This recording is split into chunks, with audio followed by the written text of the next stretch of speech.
इस वक्त पाकिस्तान सबसे सस्ता मुल्क है, हमें पेट्रोल बढ़ाना पड़ेगा। पेट्रोल नहीं बढ़ाते तो हमारा खसारा बढ़ता जा रहा है। ये रिलीफ पैकेज है, कहाँ है वो शख्स जो कंटेनर में गुफ्तगू करता था? हम उसको ढूंढ रहे हैं। तुमने क्या कहा था और आज हो क्या रहा है? $45 से अब पहुंच गए $85 पे। पाकिस्तान दुनिया में है, कोई उस्मान में तो नहीं है, तो इसका हमें भी असर होना था।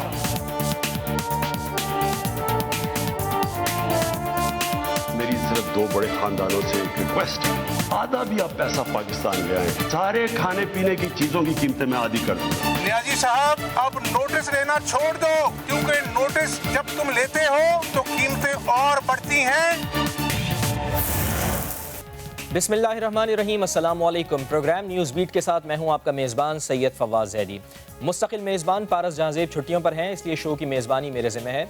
वज़ीर आज़म ने नाज़रीन 2 दिन पहले गरीब तरीन घरानों के लिए रिलीफ पैकेज का ऐलान किया। इस रिलीफ पैकेज पर अमल कैसे होगा, सब्सिडी कैसे दी जाएगी, रजिस्ट्रेशन का अमल कैसे होगा, अभी ये चीज़ें ही फाइनल नहीं हुई थी कि कल रात गए हुकूमत ने 15 तारीख का इंतज़ार करना भी गवारा ना किया और पेट्रोल की कीमत में 8 रुपए का इजाफा कर दिया। इस इजाफे से पेट्रोल की कीमत तारीख की बुलंद तरीन सतह पर पहुंच गई है। दूसरी तरफ चीनी है कि इसका शदीद बहरान जारी है और सिर्फ गुज़िश्ता 3 दिनों में चीनी की कीमत में 30 रुपए से ज़ायद इजाफा हो चुका है और हुकूमत ने आज बिजली की फ़ी यूनिट कीमत में भी 1 रुपये 68 पैसे का इजाफा कर दिया है। महंगाई के इस तूफान में हुकूमत कहीं दूर दूर तक दिखाई नहीं दे रही है, बल्कि वज़ीर आज़म अब भी पेट्रोल को सस्ता तरीन कहकर आवाम के ज़ख्मों पर नमक छिड़क रहे हैं। आज के शो में महंगाई में होशरुबा इजाफे पर बात करेंगे। हमारे साथ हैं तहरीक इंसाफ के रहनुमा जमशेद इकबाल चीमा साहब, मुस्लिम लीग नून से अली गौहर बलोच साहब हमें ज्वाइन कर चुके हैं और पाकिस्तान पीपल्स पार्टी से कादिर खान बंदोखेल साहब भी हमें ज्वाइन कर चुके हैं। आप तमाम मेहमानों का बहुत बहुत शुक्रिया। तो पहले अपोजिशन से ज़रा शुरू कर लेते हैं। अली गौहर बलोच साहब, आपके इल्म में है कि रातों रात पेट्रोल की कीमत 146 रुपये फ़ी लीटर हो गई और आज वज़ीर आज़म ने अपने खिताब में फिर वही दावा किया है कि पाकिस्तान अब भी तेल दरामद करने वाले ममालिक में सबसे सस्ता है। उन्होंने ये भी कहा है कि पाकिस्तान किसी और सैयारे पर नहीं है, ज़मीन पर ही है और आलमी कीमतों का असर पाकिस्तान पर भी पड़ेगा। तो अब क्या किया जा सकता है सर इसका? बिस्मिल्लाहिर्रहमानिर्रहीम जी, बिल्कुल वज़ीर आज़म की इस बात को तस्लीम करते हैं कि पाकिस्तान किसी और सियारे पे नहीं है। असल में जब इमरान नियाज़ी साहब कंटेनर पे खड़े होकर तकारीर किया करते थे तो उस वक्त शायद वो किसी और सियारे पे खड़े होकर बातें करते थे। वो सिविल नाफरमानी की बात करते थे, जब वो बिजली और गैस के बिल जलाया करते थे, जब वो हुंडी के ज़रिए पैसा मंगवाने की बाहर से बातें करते थे, जब उन्होंने असम्बली के ऊपर यलगार की थी, जब उन्होंने PTV के ऑफिस के ऊपर कब्ज़ा किया और हमला किया था, उस वक्त यकीनी तौर पर इमरान नियाज़ी साहब जो थे वो ज़मीन पर नहीं थे, वो कहीं फ़िज़ा में मुअल्लिक़ थे और उधर से खड़े होकर बातें करते थे। देखिए, सूरत हाल ये है कि आज एहसन इकबाल साहब ने और शायद खाकान अब्बासी साहब ने जब प्रेस टॉक की तो उसमें उन्होंने बताया कि आलमी मंडी में तेल की कीमतें जो हैं वो उस तरह से नहीं बढ़ी। ये मतलब है जो हालिया इजाफा किया गया है और जो इससे पहले इजाफा किया गया था, ये हमने अपने टैक्स बढ़ाए हैं और IMF की मतलब है कि वो हुक्म अदूली नहीं कर सकते वज़ीर आज़म। एक मिनट के लिए रुक जाए सर। ये वज़ारत ख़ज़ाना के तर्जुमान है मुज़म्मिल असलम साहब, उन्होंने ये कहा है कि 2009 के बाद किसी हुकूमत ने पेट्रोलियम मसनूआत पर इतना कम सेल्स टैक्स नहीं लिया जितना कम मौजूदा हुकूमत ले रही है। इस वक्त भी उन्होंने कहा है कि 17% टैक्स हम वसूल कर सकते थे, लेकिन 1.43% हम वसूल कर रहे हैं। अगर 17% हम टैक्स वसूल करेंगे तो फिर तो इस वक्त पेट्रोल की कीमत 170 रुपये फ़ी लीटर होती। उन्होंने ये भी कहा है कि सेल्स टैक्स की मद में हमने 35 रुपये छोड़े हैं। सर, आप कह रहे हैं कि ये टैक्स ज़्यादा ले रहे हैं? देखें, ये एक असद उमर साहब भी एक फार्मूला दिया करते थे जब वो मतलब है कि अपोजिशन में होते थे। वो फार्मूले आज प्राइम मिनिस्टर को क्यों याद नहीं है? और असद उमर वो जो उस वक्त के अरस्तू थे आज किधर गायब हैं, वो स्क्रीन पर नज़र नहीं आते।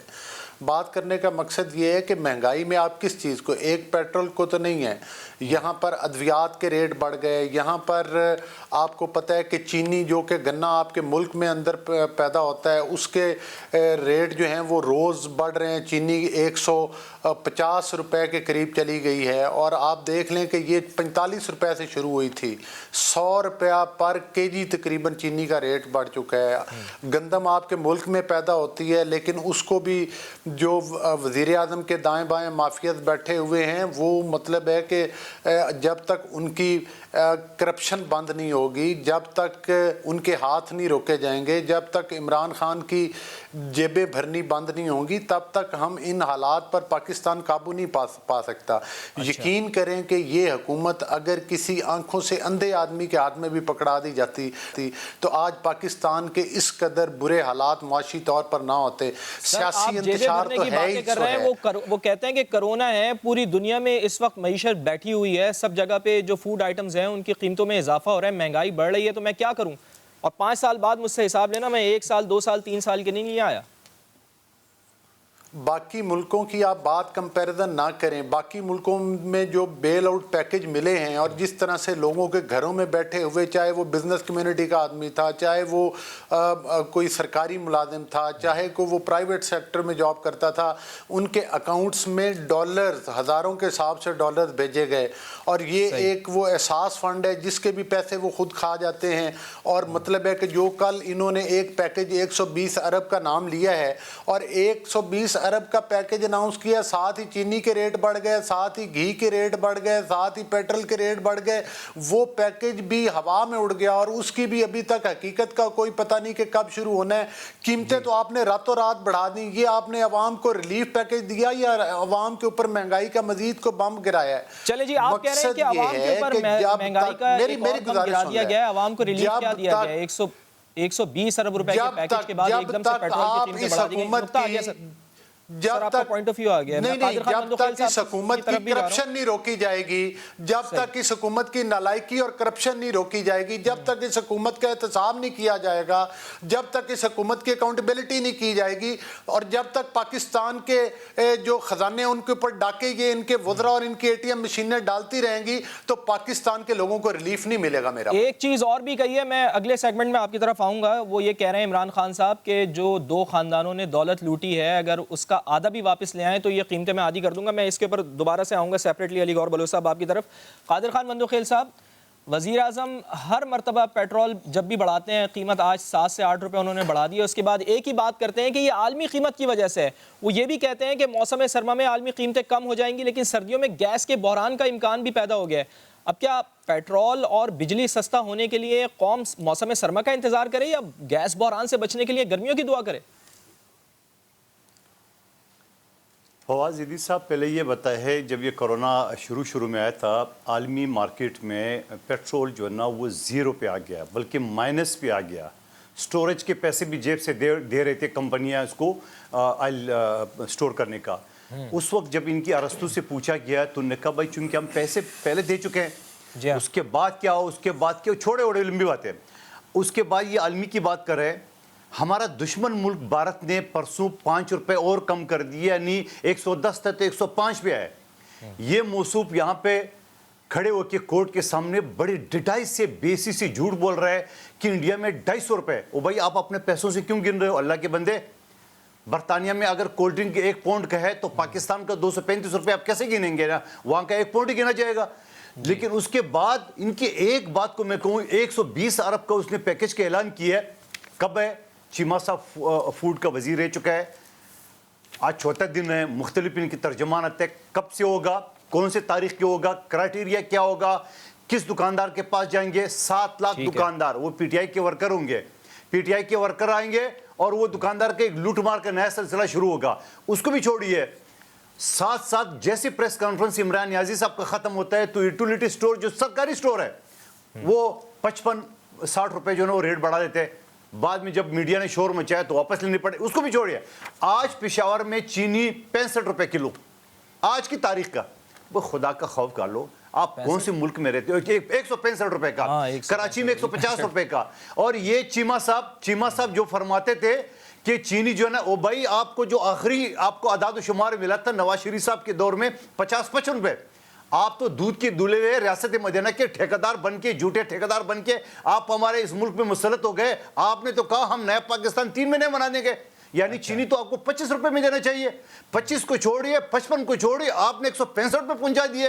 उसके बाद आप कौन से बात करें? और फिर मिसाल के तौर पे सुन ले आखिरी जुमला, सुन ले, जी बताए। मैं ये कह रहा हूँ कि आखिरी वो बात ये आपने है, 55 रुपए आज पे छोड़ दी उन्होंने- ना नून लीग ने, वो कह रहे हैं मैं उसकी आधी कीमत कर दूंगा। गोल्डन अपॉर्चुनिटी है आप लोगों के लिए, दोनों जमातों के लिए, नून लीग के लिए भी और पाकिस्तान पीपल्स पार्टी के लिए। अच्छा, जरा इमरान खान इनसे साहब कह रहे हैं पूछे- आपको मौका दे रहा हूँ, अपनी आधी दौलत वापस ले आए, मैं कीमतें आधी कर दूंगा। जरा इन झूठों के आईजी से पूछे, जरा इन झूठों के आईजी से पूछे, आपके दाएं बाएं बगल में जो आटा चीनी चोर दवाई चोर जो बैठे हुए उनको तो ललकारो, और इतनी बड़े महल में आप बैठे हो, आपने खुद कहा मेरे तनख्वाह में गुजारा नहीं हो रहा है, 1,80,000 प्राइम मिनिस्टर का तनख्वाह है, उसमें तो इनकी बनी गाला के कुत्तों के गोश्त भी नहीं आता है, कैसे पाल रहे, कहां से खर्चा आ रहा है? और वो जो जहाज लेके पूरे पाकिस्तान में उनके लिए MPA मैंने खरीद रहे थे, उस शख्स को एनआरओ किस बात का दिए? और फिर उसके बाद जब ये फरमाते थे आज अपने बुज़दार ये उनका वसीम अख्तर प्लस से, उससे जब आज बात कर रहे थे कि भाई हमें 5 साल का मैंडेट मिला जायदादें बेच के वो कह रहे हैं पैसे ले आए, मैं कीमतें आधी कर दूंगा। सर आपने तमाम इदारे पीपल्स पार्टी की हमारी खातून रहनुमा अदी फरियाल को रात 12 बजे आपने जेल का खसा दलाखों में धकेल दिए। आसिफ अली जरदारी व्हील चेयर पे अदालतों के चक्कर लगा रहे। आपने 3.5 साल में क्या साबित किया? आज आप दरखास्त कर रहे हैं। एक दिन यह आएगा आप दरखास्त करेंगे नवाज शरीफ साहब से और जरदारी साहब के, खुदा का वास्ता मुल्क मेरे से नहीं संभाला जा रहा है। मैंने झूठ बोला था, 126 दिन के धरने में आवाम को गुमराह किया है, मैंने मुल्क को बगावत पे उकसाया है, मैं माफी मांगता हूं। ये याद रखना। आज आखिरी जुमला आज बुज़दार के आप बुज़दार से आज बात की है कि भाई मुझे आप लोगों को ये ना बोले मुझे 5 साल का मैंडेट मिला है। क्या पीपल्स पार्टी को 5 साल का मैंडेट नहीं मिला था जो आपने कजन को लेके कब्रें खोदना शुरू किया? क्या नून लीग को 5 साल नहीं मिला था? क्या आपने टीएलपी को लेके आपने धरना दिया? आज आप किस मुंह से कह रहे हो मुझे 5 साल मिले? आपको 5 दिन देना जो ना वो ज्यादती है। मंदोखेल साहब कह रहे हैं कि डरे उस वक्त से जब इमरान खान साहब कहें कि नवाज शरीफ साहब और जरदारी साहब मुझसे ये मुल्क नहीं संभल रहा है, 126 दिन मैंने झूठ बोला था आवाम से, उस वक्त से डरें, आप ये हुकूमत संभालें। एक चीज़, कल आपकी हुकूमत ने अनशेड्यूल पेट्रोल बम गिरा दिया सर, आवाम सो रही थी उनके ऊपर, जब वो उठे तो उनके ऊपर पेट्रोल बम गिर गया। अचानक उनको पता चला कि 138 से 145 पे पेट्रोल चला गया। हालांकि 1 नवंबर को ये ऐलान किया गया था वज़ीर आज़म की जानिब से कि कीमत नहीं बढ़ाई जाएगी, हुकूमत बोझ बर्दाश्त करेगी। फिर भी ये कहा जा रहा है कि तेल दरामद करने वाले ममालिक में पाकिस्तान सबसे सस्ता है। अब मजीद कितना इजाफा किया जाएगा ताकि पाकिस्तान का सस्ता होने का रिकॉर्ड टूट सके? जमशेद चीमा साहब।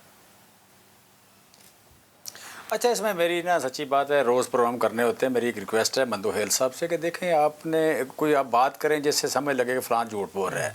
आप झूठा मुनासिब नहीं है ये। बड़ा मैं आपको कहूँगा, मुझे कहें आप, मैं जरदारी साहब को कहूँ, इमरान खान साहब को कहें, it does not look nice. हम मतलब आप कहें अपने एक्ट से हमने जो झूठ बोला उस झूठ को एक्सपोज करें आप, ना कि झूठा कहना उससे मेरे पे फ़र्ज़ हो जाता है कि मैं कहूँ फिर प्रोग्राम ख़राब हो जाता है। सो मैं समझता हूँ कि हम थोड़ी सी लैंग्वेज अपनी बेहतर करके प्रोग्राम करें तो वो बेहतर रहेगा। सो मंदोखेल साहब आप पढ़े लिखे आदमी है तो थोड़ा सा प्लीज मेरी रिक्वेस्ट है आपसे। समझ गए, वो पॉइंट पर आ जाएं। सो आप मेंबरान असेंबली में क्या बोलते हैं वो आपने नहीं सुना कभी? यार वो है ना यार, उसकी बात छोड़ो ना, क्या बच्चे वाली बात करते हैं, वो तो उसे इधर ले आते हैं, छोड़े ना उसको। इधर हम बैठे हुए हैं, हमें 23 असेंबली में क्या बोलते हैं आपको नहीं पता? कैसे छोड़ो उनको यार, मैं अपनी बात का जिम्मेदार हूं यार। क्या बात है? जमशेद चीमा साहब आपके सवाल का जवाब देना सर, वो समझ में आ गई है उनको। आपके उसको फैसल वाडा को कैसे छोड़ूं मैं? आप यहाँ बड़ी शराफत का और बड़ी तहजीब का दर्स देने बैठ के आप जाए असेंबली में अपने मेंबरान को समझाए। लेकिन सर वो कादिर खान अगर चीमा साहब की बात सही है, वो कह रहे हैं कि जब वो बात करें तो आप उनको जवाब दें, मेरी बात तो सुने ना आप। चीमा साहब आप कंटिन्यू करें प्लीज। अच्छा चलो सुना दे। नहीं, मैं समझता हूँ यहाँ हम ना इंसानों की तरह बात करें, मुनासिब तरीके से बात करें, हम उस तरह बात ना करें। अगर नहीं तो मैं उठ जाता हूँ, सच्ची बात है। ये तरीका नहीं बात करने का, मुनासिब बात करें।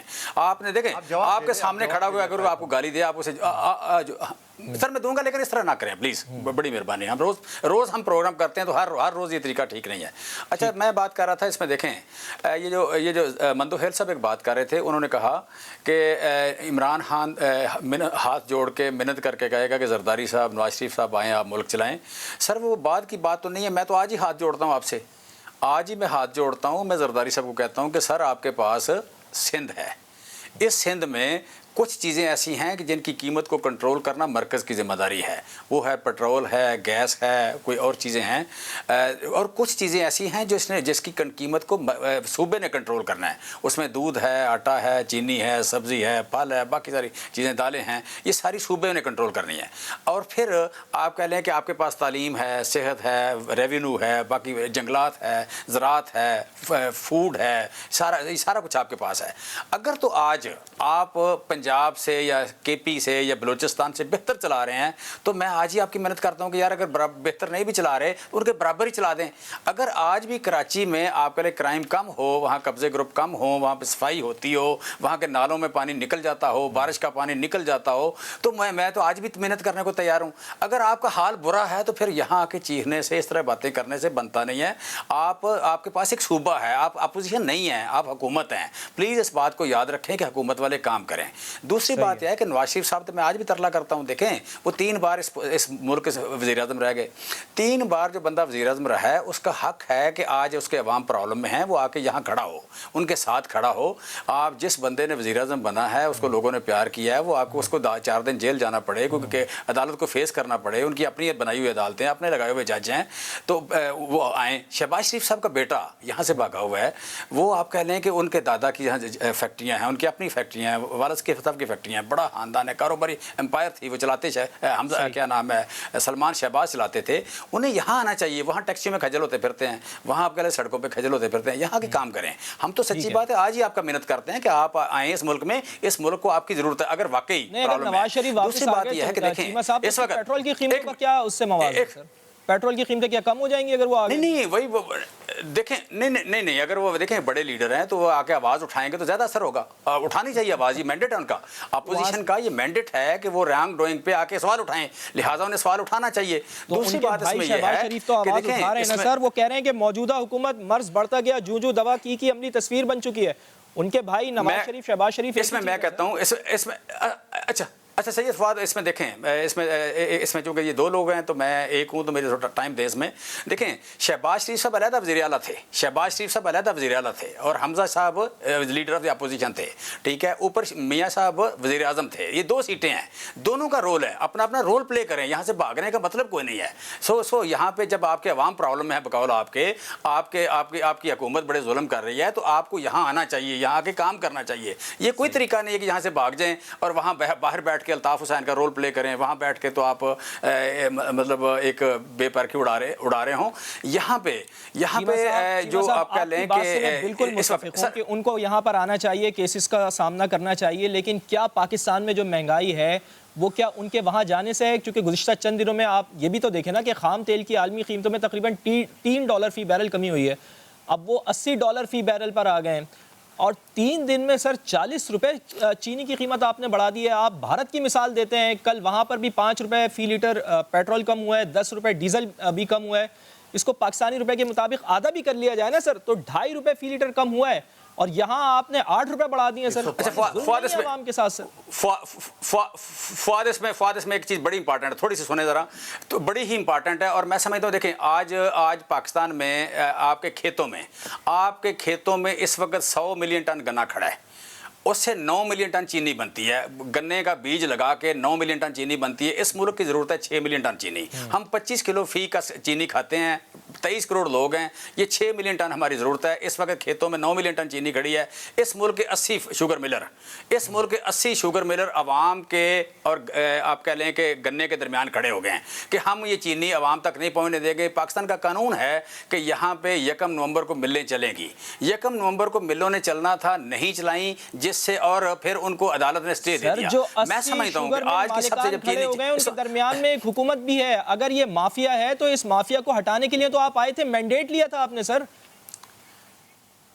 मैं कह रहा हूं कि इसमें अदालत ने स्टे दे दिया। आज का जो सबसे बड़े प्रोग्राम होने चाहिए ये है उन 80 शुगर मिलर और उस जज पे होने चाहिए जिसने स्टे दिया है।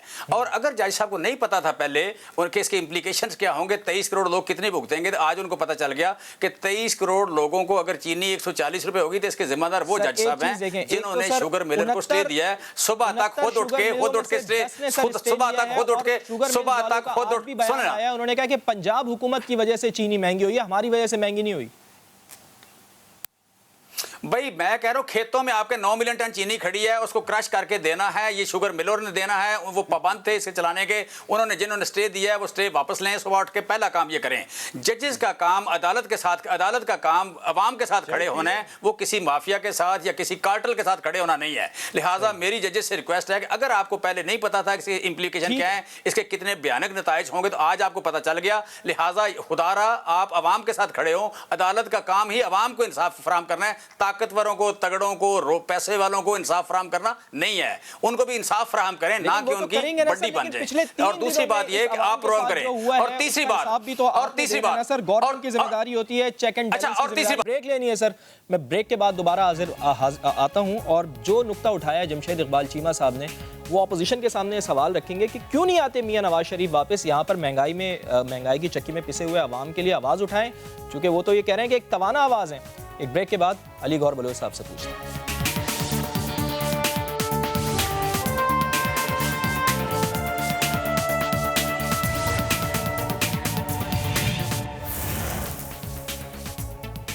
ब्रेक के बाद एक बार फिर खुशामदीद। अली गौर बलोच साहब, अभी आपने जमशेद इकबाल चीमा साहब को भी सुना, वो ये कह रहे हैं कि नवाज शरीफ साहब खुदारा वापस आएँ यहाँ पर। अगर महंगाई की चक्की में आवाम पिस रहे हैं तो आप भी एहतजाज में शामिल हो, आपकी आवाज़ सुनी जाती है, तवाना आवाज़ बने। एक चीज़। दूसरा, वज़ीर आज़म ने भी अपने खिताब में ये कहा है कि शरीफ ख़ानदान और जरदारी ख़ानदान अपनी आधी दौलत जो लूटी हुई है वो भी अगर वापस ले आए, उसकी आधी दौलत, तो मैं कीमतों को आधी कर दूँगा। आप कौम के वसीतर मफाद में वज़ीर आज़म का मशवरा मान क्यों नहीं लेते अली गौर बलोच साहब? देखें, गुजारिश ये है कि अभी चीमा साहब ने एक बात की थी कि प्रोग्राम में मतलब है कि वो तनकीद बराए तनकीद के बजाय कोई रेलिवेंट बात की जाए। मैं उनकी बात से इत्तफाक करता हूँ अगर वो ख़ुद भी अपनी इस बात पर अमल करे। आपने दो सवाल किए हैं। सबसे पहले तो बात यह है कि आपने कहा कि मियां नवाज शरीफ साहब वापस आएँ। देखें, मियां नवाज शरीफ साहब जब गए हैं तो वो उस वक्त की इनकी वज़ीर सेहत जब वो हॉस्पिटल में दाखिल थे और नैब की कस्टडी में थे और इनकी हुकूमत की हिरासत में थे, तो उन्होंने ख़ुद, आपको याद है, जो रिपोर्ट्स चेक की और उस रिपोर्ट्स को शौकत खानम के हॉस्पिटल्स के डॉक्टर्स के ज़रिए चेक करवाया। उसके बाद वो चीज़ें अदालत में पेश हुई, इनकी हुकूमत में गई। इन्होंने ख़ुद भेजा मियाँ साहब को बाहर। हमें तो नहीं पता था, वो तो इनकी कस्टडी में थे। इन्होंने कहा कि प्लेटलेट्स कम हो गए और मियाँ साहब की हालत तशवीशनाक, और वाकई उनकी सेहत के उनका एज फैक्टर भी है, उनकी पहले भी वो इलाज करवा चुके हैं मतलब है, और उनके जितने मुआलिज हैं वो बाहर हैं, और अब भी इंशाल्लाह मियाँ साहब सेहतमंद होकर वापस आएंगे। लेकिन कितनी हैरानगी वाली बात ये है कि मियाँ साहब बाहर बैठे हैं, फिर भी हर दूसरे हलके में ज़िमनी इलेक्शन ये हार रहे हैं। आपने देखा कि 12 ज़िमनी इलेक्शंस हुए थे, 12 में से 11 सीटें इन्होंने हारी थी।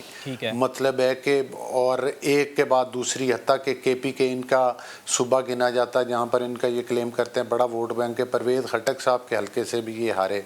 फिर कादर मंदोखेल साहब बैठे, इनके हलके से 6 नंबर पर आए। तो बात करने का मकसद ये कि रेलिवेंट बात करें। मियां नवाज शरीफ कह रहे थे कि मैं ज़िमनी इलेक्शन जीतने वाला था, आपने एतराज़ लगा दिया, और वो तो कह रहे थे कि मैं आराम से जीत जाता। मेरी उस तरफ भी आए ना, अगर चीमा साहब मुझे बता देते ना कि उस हलके में इनके पास तजवीज़ कुनिंदा और तईद कुनिंदा नहीं है, तो यकीन करेंगे मेरे भाई हैं।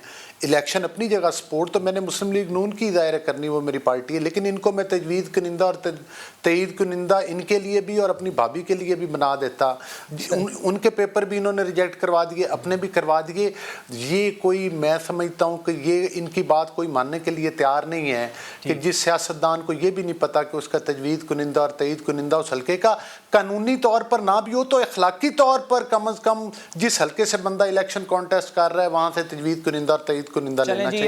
इन बातों को छोड़िए। गुजारिश मेरे नहीं पॉइंट नहीं आ गया, मेरी बात प्लीज मुकम्मल होने दें। चीमा साहब को आपने बहुत टाइम दिया, मेरी गुजारिश मुकम्मल होने दें। देखें, मैं ये गुजारिश कर रहा हूँ कि दूसरी बात यह है कि जो महंगाई है, महंगाई की बड़ी सिंपल वजह है, जब आप कंटेनर पर खड़े होकर बातें किया करते थे, बढ़के लगाया करते थे। आप कंपैरिजन हमारे साथ करें, अगर हमने कर्जे लिए, हमने मोटरवेज बनाए, हमने एनर्जी क्राइसिस दूर किया, हमने ज़िमींदारों को 5 रुपए का यूनिट दिया, अब आप 12-13 रुपए का यूनिट बिजली का दे रहे हैं। हमने खाद की बोरियां जो हैं वो 2400 रुपए में दी, आपने 8000 में दी। आपकी मिसमैनेजमेंट हुकूमत की अलग है, हुकूमत में बैठे हुए चीनी माफिया और जो बाकी माफियाज हैं खत्म हो जाएगी अगर आधी दौलत मुल्क में वापस आ जाएगी। वो दौलत क्यों नहीं वापस आ रही? ये तो एक आधी दौलत, तो फिर आप देखें, मैं आपकी बात से इत्तफाक करता हूं कि 816 अरब रुपया जो नैब के खजाने से परसों एक स्टैंडिंग कमेटी में डिस्कस हुआ है, जो नैब के मतलब है कि अकाउंट में भी पैसे जमा नहीं हुए, वो जिसके अकाउंट में है वो निकाल के वो कौमी खजाने में वापस करे। जो इमरान खान की बहन का पैसा अरबों रुपया जो है सिलाई मशीनों के नाम पर है, वो पाकिस्तान के खजाने में जमा करवाएं। आपको पाकिस्तान के हालात रातों रात बदल जाएंगे। हम तो आपके झूठे मुकदमात को अदालतों में फेस कर रहे हैं। हम तो 2-2, 3-3 साल जेल में रहे। जब अदालत में जाते तो आप कहते हैं हमारे पास कोई सबूत नहीं है। जब एनआरओ देने की बात आती है तो आपको पता है आपकी सबसे बड़ी एटीएम मशीन थी इमरान खान न्याजी की जहांगीर तरीन, आपने उसको एनआरओ अभी दी है, अभी एनआरओ दिया, अदालत में जाकर एफआईए ने बयान दिया है। लूटी दौलत तो इमरान खान की जेब में है, उसके दाएं बाएं वो मिनिस्टर हैं इनके, खुसरो बख्तियार साहब, उनकी जेब की तलाशी लें, वो फिर इनके मतलब आमिर कैनी साहब हैं उनकी तलाशी लें। मैं कोई तनकीद बराए तनकीद नहीं कर रहा, वो पैसा लेकर आए। आप तो एंकर की तरह ग्रेटरी टाइप बात करें, इमरान खान ने ये कह दिया, इमरान खान ने ये कह दिया। बात ये है कि पैसा तो अरबों रुपए आप खुद खा रहे हैं पाकिस्तान को, और पाकिस्तान को बेदर्दी के साथ लूट रहे हैं आपके माफिया बैठकर। ये मैं नहीं कह रहा, कोई आम आदमी नहीं कह रहा, ये आप मुल्क का वजीर आजम कह रहा है कि आपने दौलत लूटी है। तो वजीर आजम अगर झूठा बंदा हो, वजीर आजम अगर फ्रॉडिया बंदा हो, वजीर आजम ने अगर धोखा किया हो पाकिस्तानी कौम के साथ, तो उसको तो हम वजीर आजम तस्लीम नहीं कर सकते ना। जो आरटीएस सिस्टम की पैदावार हो और एक कठपुतली वजीर आजम, हम उसको कैसे प्राइम मिनिस्टर लगा रहे हैं? वो आपके ऊपर जिसने पाकिस्तान की सियासत का, जिसने पाकिस्तान की मईशत का बेड़ा गर्क करके रख दिया हो और पाकिस्तान को तबाही के दाने पर पहुंचा दिया हो, और गुर्बत और महंगाई पाकिस्तान की सड़कों पर नाचती फिर रही हो और दंदनाती फिर रही हो, और वो टांग पे टांग रख कर बैठा हुआ हो, और वो सिर्फ ये एक ही रट लगाई जाए कि वो जो अपोजिशन वाले खा गए, तो जो खुद अरबों अपना घर 10 लाख रुपए में इसने रेगुलराइज करवाया। ये सादिक और अमीन कहते हैं डाका वोटों पर डाका डालते हुए, इससे घटिया, ये लोग चोर हैं, इससे घटिया लूटी हुई दौलत वापस, इससे घटिया हरकत क्या होगी कि एक वक्त का वजीर आजम, वजीर आजम एक वक्त का वजीर आजम जो है वोट चोरी करते हुए रंगे हाथों डस्का में पकड़ा जाए, इससे घटिया हरकत क्या होगी मुझे बताएं आप। सर कादिर खान मंदोखेल साहब, आपके इल्म में है कि चीनी की कीमतों में भी होशरबा इजाफा हुआ और हुकूमत चीनी की कीमत में इजाफे पर सिंध हुकूमत को अब मोरिद इल्ज़ाम ठहरा रही है। इमरान खान साहब कहते हैं कि शुगर मिल्स बंद कर दी गई हैं सिंध में, जिसका बोझ आया, और फवाद चौधरी ये कह रहे हैं कि सिंध में शुगर मिल्स जरदारी खानदान और पंजाब में शरीफ खानदान के कंट्रोल में। शुगर मिल्स ने स्टे ऑर्डर्स भी ले रखे हैं, तो हुकूमत अब क्या करे? आपकी जहां पर हुकूमत है कम से कम वहां पर आप गंदम सस्ती कर दें, चीनी सस्ती कर दें, आटा आवाम को क्यों नहीं सस्ता दे रहे, आप चीनी सस्ती क्यों नहीं दे रहे? पहले तो आप ये चीज़ तय करें कि वज़ीर-ए-आज़म साहब फरमा रहे हैं कि सिंध में sugar mill Peoples Party control में है, पंजाब में नवाज शरीफ साहब फैमिली के है, और चीमा साहब कह रहे हैं कि जज साहब ने आज जो ऑर्डर किया है वो गलत किया है और वो जज साहब की वजह से हुआ है। भाई ऑर्डर तो आज हुआ है। और फिर चीमा साहब बड़ी एक अजीब मंतक बयान कर रहे हैं कि 9 लाख टन जो है ना वो गन्ने जो है ना वो खेत में खड़े और 6 लाख टन ज़रूरत है। तो इसका मतलब ये वो गन्ने खड़े होने काटने तक जो है चाय ना पिए, कोई शीर खुरमा, कोई वो ना काले, खीर ना काले। भाई खुदा का खौफ करे, कौन सा मंतक पेश करे हो? सर क्रशिंग लेट कर रहे हैं ना, जवाब दे नहीं रहे। शुगर मिलें बंद कर दी हैं, क्रशिंग नहीं हो रही चीनी की। अरे भाई, अरे सुनना करे ना। अच्छा, दूसरी बात ये है, अपनी बात का कोई जवाब नहीं दे रहे हैं। आपको याद है इमरान अजीज साहब खुद कहते थे कि जब पेट्रोल की प्राइस बढ़ जाती है तो सब चीज़ों पे कीमतें बढ़ जाती है, तो आपको याद है ना? तो आप मुझे बताओ, जब आप पेट्रोल प्राइस बढ़ा रहे हो, आप चीनी आटा बढ़ा रहे हो, आप सब चीज़ें बढ़ा रहे हो, आपने डॉलर जो ना बढ़ा दिए, आपने रुपए को बिल्कुल ज़मीन पे नीचे लिटा दिया है, उसके बाद आप उम्मीद रख रहे हो। और फिर उम्मीद रखने के साथ साथ इनके बिल्कुल उन कहता है ना वार खता, इनका वार खता हो चुका है। खुदा की कसम बता रहा हूँ, ये अब जल्दी पाँव पड़ने। याद है इमरान अजीज फरमाते मैं नहीं छोड़ूंगा, ये नवाज शरीफ, ये जरदारी। आज कह रहे मैं दरखास्त करता हूँ आज। भाई कोई मंतक वाली बात है? सर पेट्रोल, सर देखिए पेट्रोल एक आम आदमी का मसला है, आम आदमी इससे मुतासिर हो रहे हैं, महंगाई से बढ़ेगी। पेट्रोल के साथ साथ अभी वजीर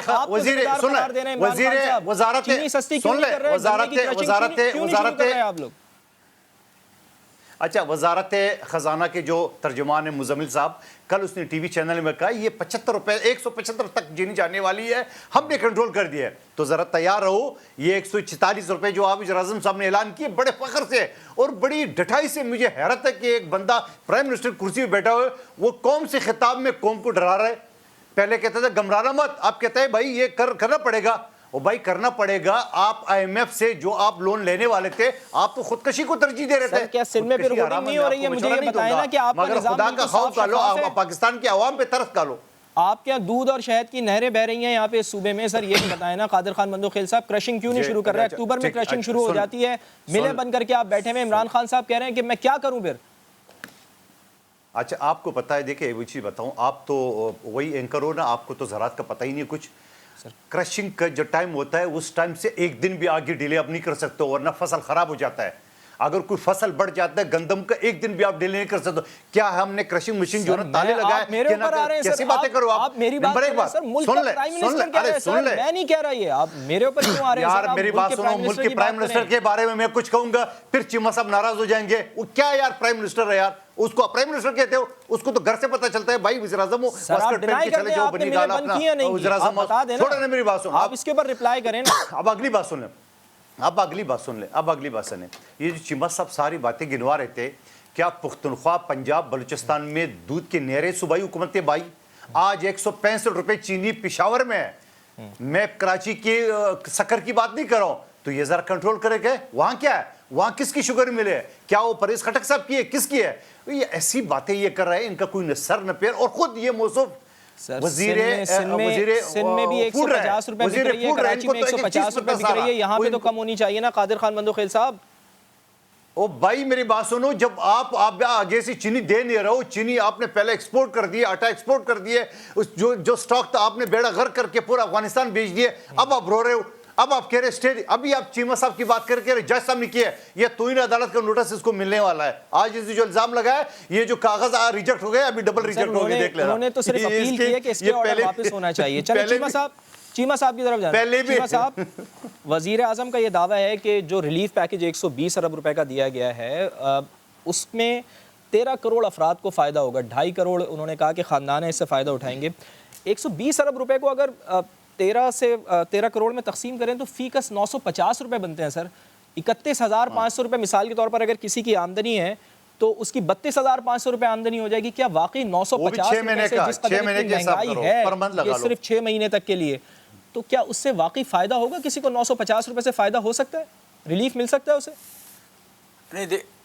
नहीं देखिए, इसमें फवाद, इसमें चूँकि ये एक टेक्निकल चीज़ है, थोड़ा सा इसे सुनना कि इसमें हम 3 चीज़ों में सब्सिडी दे रहे हैं, आटा और घी और दालें, 3 चीज़ें हैं। ठीक है।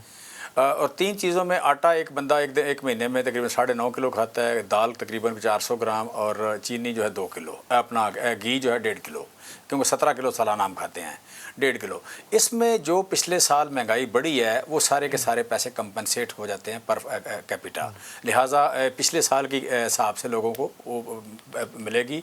और ये सिर्फ फूड पे है। और ये चूँकि 120 अरब रुपया, आप थोड़ा गौर करें, माजी करीब में, माजी बैद में 120 अरब का पैकेज इस तरह कभी खुराक पे कभी नहीं दिया गया। It has never happened in this history of in this country. So आप कह लें कि ये आपने चादर देख के ही पाँव फैलाने हैं। इस मुल्क में कितने पैसे हैं, कितनी बार हम IMF के पास गए हैं, कितनी हमारे ऊपर पाबंदियां हैं, ये मेरे दोनों भाई जानते हैं। लेकिन ये तो ऐसे बात करते हैं जैसे मतलब आप कह लें कि बिल्कुल दूध के धुले हुए। जब ये गए थे तो पाकिस्तान की इनकम $5,000 थी, 6,000 सर बयानात में कॉन्ट्रडिक्शन क्यों है सर? मुझे ये बताएं ना जमशेद चीमा साहब, मेरा एक सवाल है सर।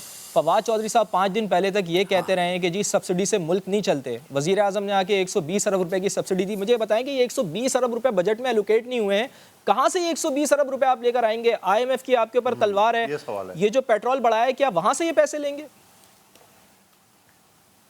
देखें, इसमें पहली बात तो ये है कि हमारा जो इस साल बजट था टैक्स कलेक्शन का, वो टारगेट था, वो था 5,800 अरब रुपया। बिल्कुल ठीक है। ये आप कह लें कि हमें IMF कह रही थी कि आप टारगेट रखें 6,100 रुपया। हमारा जो टारगेट इस वक्त टारगेट जा रहा है, जिस हिसाब से कलेक्शन हो रही है, हमारा तकरीबन ये हो जाएगा 6,300 अरब रुपया। सो हमारे पास उसमें फिजिकल आप कह लें कि गुंजाइश है जिसमें हम दे सकते हैं। नंबर 1। दूसरी बात ये है कि जो सब्सिडी है, 500 रुपए इजाफी, 500 अरब रुपए इजाफी आ गया आपके पास, आप ये कहना चाह रहे हैं ना? जी 500 रुपये इजाफी जी, इस हिसाब से जो इस वक्त तक टैक्स कलेक्शन इस हिसाब से हो रहा। अच्छा, फिजिकल स्पेस है हमारे पास, फिजिकल स्पेस है। दूसरी इसमें बात यह है कि देखें, जो सब्सिडी है, सब्सिडी सारे मुल्क को नहीं दी जा सकती। सब्सिडी आपने, और स्पेशली जब आपकी चादर छोटी हो, सब्सिडी आपने महरूम तबकात को देनी ही देनी है। इसके बगैर तबकात चलते ही नहीं है, मुआशरा बचता नहीं है, मुआशरा सर्वाइव नहीं करता। कि अगर लोगों को रोटी ना मिले, अगर लोग आप कह लें सर्वाइव ना कर सकें, तो फिर जुर्म बढ़ जाता है सोसाइटी में। लिहाजा आप इस बात के पाबंद हैं कि आप लोगों को खुराक पूरी दें। लिहाजा वो हम देने की कोशिश कर रहे हैं, दे भी रहे हैं। और आपने रिसेंट एक डाटा पढ़ा होगा वर्ल्ड बैंक का रिसेंट डाटा में ये एक चीज़ आई सामने कि इस वक्त जो स्टैंडर्ड है इस खित्ते में सबसे ज़्यादा लोगों का लिविंग स्टैंडर्ड वो पाकिस्तान का है। इंडिया से हम आधा पॉइंट आगे हैं।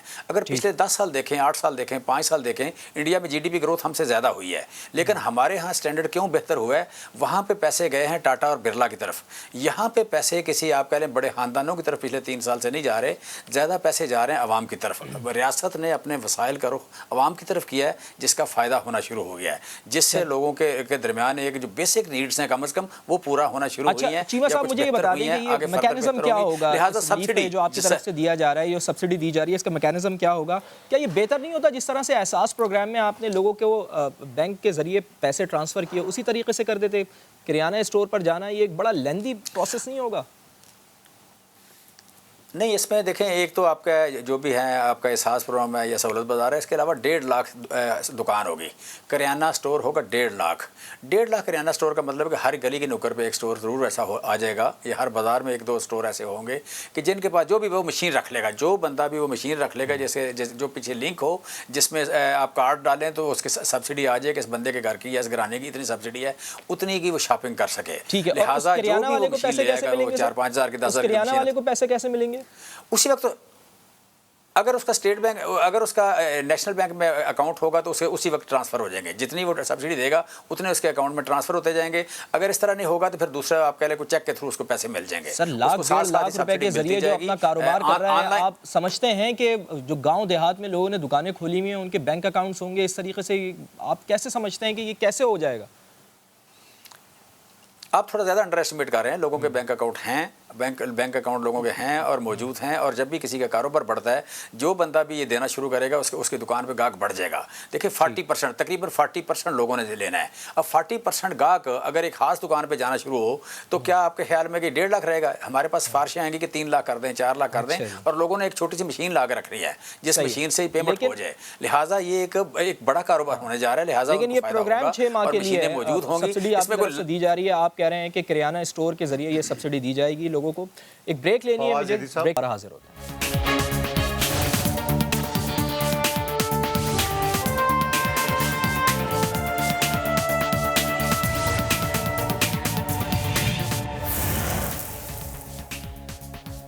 प्रोग्राम में एक बार फिर खुशामदीद। आखिरी सेगमेंट है। अली गौहर बलोच साहब, ये बताएं कि ऑपोजिशन ने जब से PDM की तहरीक चलाना शुरू की है उसके बाद से हम अभी ये देख रहे थे कि महंगाई बहुत ज़्यादा बढ़ गई है, यानी कि हुकूमत को कोई परवाह नहीं है ऑपोजिशन की। यानी आप जितना एहतजाज करेंगे ऑपोजिशन हुकूमत उतनी महंगाई बढ़ा देगी। आपको सीरियस नहीं ले रहे? देखें, गुजारिश ये है कि आपकी बात बिल्कुल ठीक है। हुकूमत को तो पूरे मुल्क की परवाह नहीं है, और हुकूमत को डे 1 से अब तो 3 साल गुजर चुके हैं, और मेरा ख्याल है कि ये तो मतलब है कि अब तो 3 साल के बाद तो हुकूमत की कारकर्दगी बेहतरी की तरफ जानी चाहिए थी। जो इनकी खामियां थी वो इनको दूर करनी चाहिए थी, लेकिन अफसोसनाक सूरत-ए-हाल ये है, लगता ये है चूँकि इस हुकूमत को पता है कि हम पहले भी धांधली के ज़रिए आ गए हैं, आइंदा भी कोई EVM मशीन RTS सिस्टम की तरह चलाकर धांधली के ज़रिए बन जाएंगे, लेकिन हर दफ़ा हालात इस तरह से फेवरेबल नहीं होते। अच्छा। और आपको पता है कि अगर ये गवर्नमेंट डिलीवर, अभी तक तो इसने क्या किया बल्कि माइनस की तरफ गए हैं, तो इनका मतलब है कि अगर यही रवैया रहा और यही तरीक़ाकार रहा तो आइंदा इनको अपने हलकों में उम्मीदवार नहीं मिलेंगे। और आज यही वजह है कि इनके अपने MNAs जो असम्बली के फ्लोर के ऊपर खड़े होकर यकीन करें कि इस हुकूमत की पॉलिसियों के ऊपर तनकीद करते हैं। आपको याद होगा कि जब सेनेट के इलेक्शन हो रहे थे तो उस वक्त PTI के लोग ये वादे मांग रहे थे कि भाई हमें, वहाँ पे तो कोरम भी पूरा नहीं हो रहा ना, हुकूमत की जिम्मेदारी है तो, लेकिन इसके साथ साथ आपकी भी तो जिम्मेदारी है ना कि कोरम पूरा हो। वही कह रहा हूँ ना कि ये वादे मांगते थे कि हमें अगली दफ़ा नून लीग का टिकट मिल जाए तो हम जनाब यूसुफ रज़ा गिलानी साहब को वोट देने के लिए तैयार हैं। ये इनकी सूरत हाल है। ये हलकों में चले जाएं, यकीन कर लें कि हलकों में लोग इनके गिरेबान पकड़ लें। ये महंगाई, कोई बंदा भी अब अपने हलकों में इस तरह से आदादाना नहीं जा सकता। और ना ही ये जाते हैं, ये तो सिर्फ अपने चंद स्पोर्टरान के पास जाते हैं। बहुत बुरे हालात हैं, आपको खुद पता है। मतलब कोई महंगाई के बारे में ये तो नहीं कि चीमा साहब को मैंने बताना है या आपको मैंने बताना है या पाकिस्तान को, ये तो गली कूचे हर मोहल्ले का मसला है, हर पाकिस्तानी का मसला है। हर देखें लोग बेचारे जो पिस कर रह गए, जो दिहाड़ीदार तबका था वो पिस गया, जो मुलाजिम पेशा तबका था वो पिस गया, जो प्राइवेट सेक्टर में काम और सबसे ज्यादा जो पिसा है ना अली गौर बलूच साहब, वो मिडिल क्लास पिसी है। अली गौर बलूच साहब, आपका पॉइंट आ गया। मुझे जरा चूंकि टाइम बिल्कुल कम रह गया, मैं अपनी बात को खत्म करते हुए, जैसा मैं अपनी बात को समेटते हुए मैं सिर्फ ये गुजारिश करूंगा, मुख्तसर कर लें कि देखें मैं ये गुजारिश करूंगा कि जो सूरत हाल इस वक्त, अभी आपने महंगाई की कि वज़ीर आज़म ने एक पैकेज, आप पैकेज पे बात कर रहे थे, चीमा साहब भी कर रहे थे, अगर आप इसकी टोटल कैलकुलेशन करें तो 154 रुपए पर बंदा बनता है, अगर जितनी पाकिस्तान। ठीक हो गया सर, ठीक हो गया सर। कादिर खान बंदूखेल साहब, क्या सोलो फ्लाइट से हुकूमत किसी दबाव में आ सकती है? गुज़िश्ता दिनों तो हमने देखा कि आपने महंगाई के उस 154 रुपए की को वैल्यू है जब आपने आटे की कीमत बढ़ा दी, जब चीनी की कीमत बढ़ा दी, इस अनाउंसमेंट के बाद आटे, चीनी और तेल की कीमतें बढ़ गई। टाइम कम रह गया। बात यह है कि आपकी इस बात से एक जुमला कहना चाह रहा हूँ कि पिछले सेगमेंट में आपने कहा 950 रुपए पर पर्सन दे रहे हैं। 950 आपकी कैलकुलेशन के मुताबिक 6 महीने का, 1 महीने के 158 रुपए, यानी फी कस 158 रुपए मिल रहे हैं। और बड़ा कितने आपके सामने की बात है। फिर चीमा साहब ने मना किया है कि किसी को झूठा नहीं बोलना है, तो मैं ये कहूँगा कि सच्चा कौन है। चीमा साहब ने बोला कि 1.5 लाख दुकानदार, कल सेनेटर जरका साहब बैठी थी, उसने कहा 70 लाख दुकान होंगे, फिर बाद में उसने 7 लाख किए। परसों इनका एहसान खावर साहब तर्जमान मेरे साथ बैठे थे, उसने कहा 7 लाख। तो उसमें सच्चा कौन है? अभी तक इनको दुकान का नहीं पता, अभी तक उसकी तारीख का नहीं पता, अभी तक उसके क्राइटेरिया का नहीं पता। अभी ये कह रहे उसके पास मशीन होगा। और भाई गरीब दुकानदार के पास आम दिनों में, जब आप, चलो आपकी बात में सच मान लेता हूँ, 1.5 लाख दुकानों को भी आप करेंगे तो वो डिफेंस क्लिफ्टन या लाहौर मॉडल टाउन की दुकानें नहीं होंगे, वो मेरे एरिया के बल्दिया टाउन के, एहतियात टाउन के गरीब पहाड़ों में रहने वाले होंगे। उनके पास जो है ना वो आम फोन नहीं इस्तेमाल। अभी तक ये सोच रहे कि क्या करे। ये कितने दिन गुजर गए अभी जब से ऐलान हुआ है। सवाल ये सिर्फ आवाम को रगला रहा है, इन्हें कुछ नहीं करना। ऐसी बाकी 1.5 साल भी उन्हें गुजारना है और ना कुछ नहीं है उन्होंने। सही है जी, ओके जी, पॉइंट आ गया जी। जमशेद इकबाल चीमा साहब, फाइनली आप बताएं कि हलकों में ये कह रहे हैं ऑपोजिशन वाले कि आप लोग जा नहीं सकते, अगर आप हलकों में जाएंगे तो आवाम आपको पकड़ेगी महंगाई के ऊपर। बताएं सर क्या करेंगे आप हलकों में, क्या वाकई नहीं जा सकते? देखें, इस मुल्क में जो तारीखी महंगाई हुई भुट्टो साहब के दौर में हुई 1970 में, और आप कह लें कि यहाँ पे फिर उसके बाद अगर जब 97 की बात करें तो उस वक्त हुई कि जब डॉलर 40 रुपये से 66 रुपये पे चला गया। और आप कह लें कि ये हमें अगर कहें, हमने महंगाई के हवाले से बात करें, डॉलर की अप्रिसिएशन की बात करें या डेप्रिसिएशन की बात करें, हमारी इनसे परफॉर्मेंस भरल बेहतर रही है। ये जो बात कर रहे हैं कि हलकों में नहीं जाएंगे, मैं समझता हूँ कि इस वक्त लाहौर के हलके में गिल साहब खड़े हैं, क्या नाम है इनका, जो पीपल्स पार्टी, असलम गिल साहब, 720 वोट से लेके 5000 तक। असलम गिल साहब 720 वोट से लेके 5000 वोट तक। ये पूरा पंजाब, पीपल्स पार्टी इलेक्शन जीती थी यहाँ पे पंजाब की बुनियाद पे, लाहौर से सारी सीटें ले गए थे। 88 में मैं यहाँ पे लेक्चरर था लाहौर में, तो उस वक्त भी यहाँ पे तकरीबन 2 मियाँ उस्मान जीते और एक और नवाज शरीफ साहब यहाँ जीते। ये 2 सर आप इलेक्शन लड़ेंगे या नहीं लड़ पाएंगे? आज फिर पहले आए तो मैं रिजाइन करके मैं रिज़ाइन करके आया हूँ, तो मैं नहीं, मुझ पे कोई करप्शन के चार्जेस नहीं है, मुझ पे कोई मनी लॉन्ड्रिंग के चार्जेस नहीं है, मैंने कभी टैक्स चोरी नहीं किया, मैं मेरी बाहर प्रॉपर्टी को नहीं है, मेरे पास अकामा भी कोई नहीं, अल्लाह की कसम मेरे पास अकामा को नहीं है, खुदा की कसम मेरा बाहर अकाउंट को नहीं है। सो बेसिकली आप कह लें कि फिक्र में करें, मैं इलेक्शन लड़ूंगा। मैंने सेनेट का भी लड़ा, पहले भी 2 लड़े हैं, अगला भी लड़े। आप मुझसे राब्ता कर दें। ये भाई हैं, मदद करें। अभी भी मरियम बीबी को कहें मुझे इलेक्शन लड़ने, कह लें कि इतराज़ वापस उठा ले, मैं इलेक्शन लड़ना चाहता हूँ, ठीक है। उन्हें कहें इतराज़ वापस लें, ठीक है। ये बड़ी मेहरबानी भाई हैं, ये मदद करें आप मेरी, क्योंकि यहाँ पे पता चले कि मैं कहता हूँ आए पता लगे कि मैं हल्के में जाता हूँ कि नहीं जाता, मेरे जलसे होते हैं कि नहीं होते। महंगाई का, हाँ, मैदान में आए ना, मैदान में आने दें, मैदान में आए, ठीक है। टेक्निकलिटी मैदान से तो खुद भागे हैं भाई, हमने तो आपसे मैदान में हूँ। मैं तो आज भी भाई 6 जलसे करके आया हूँ। मैदान से आप भागे, बहाना बना के आपकी पार्टी के लोग भी कह रहे हैं भाई मैं इधर ही हूँ। आप आए मेरे दफ्तर में आए, हजारों बंदे बैठे होते हैं, आपकी पार्टी के लोग कह रहे हैं। अच्छा, सो बेसिकली आप कह रहे हैं कि आप कह रहे हैं कि हुकूमत का यही ये फर्ज बनता है कि वो महंगाई को कम करे, लेकिन अनफॉर्चुनेटली ऐसा हो नहीं पा रहा है। फवाद ज़ैदी को कल तक के लिए इजाज़त दीजिए, अल्लाह ने के बाद।